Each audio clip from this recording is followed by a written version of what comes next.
প্রিয় দেশবাসী, আসসালামু আলাইকুম। আজকে অত্যন্ত বেদনা ভারাক্রান্ত মন নিয়ে আপনাদের সামনে উপস্থিত হয়েছি। যে সকল ঘটনা ঘটেছে তা কখনোই কাম্য ছিল না। আমি প্রতিটি হত্যাকাণ্ডের নিন্দা জানাই। যারা মৃত্যুবরণ করেছে তাদের আত্মার মাগফিরাত কামনা করছি। পরিবারের সদস্যদের প্রতি গভীর সমবেদনা জানাচ্ছি। চট্টগ্রামে সন্ত্রাসীরা বহুতল ভবনের ছাদ থেকে ছাত্রদের হত্যার উদ্দেশ্যে নির্মমভাবে নিচে ছুঁড়ে ফেলে দিয়েছে। এবার ভারতের দিল্লি থেকে অতীতের ভুলের জন্য এবার জাতির কাছে ক্ষমা চেয়ে যা বললেন ভারতে আশ্রয় নেওয়া সাবেক প্রধানমন্ত্রী শেখ হাসিনা। 5ই অগস্ট ছাত্র জনতার আন্দোলনের মুখে শেখ হাসিনা দেশ ছেড়ে ভারতে পালিয়ে যাওয়ার পর নেতৃত্ব শূন্যে আওয়ামী লীগের অস্তিত্ব হুমকিতে পড়ে।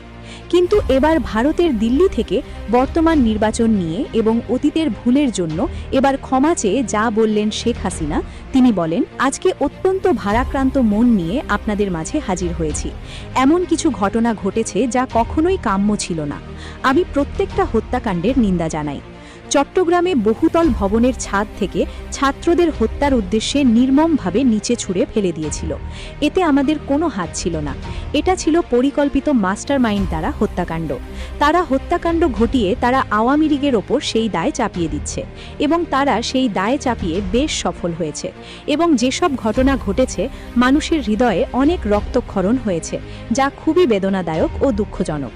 আমি সব পরিবারের সদস্যদের গভীর সমবেদনা জানাচ্ছি। আমি তীব্রভাবে নিন্দা জানাচ্ছি যারা এই হত্যাকাণ্ড ঘটিয়েছে।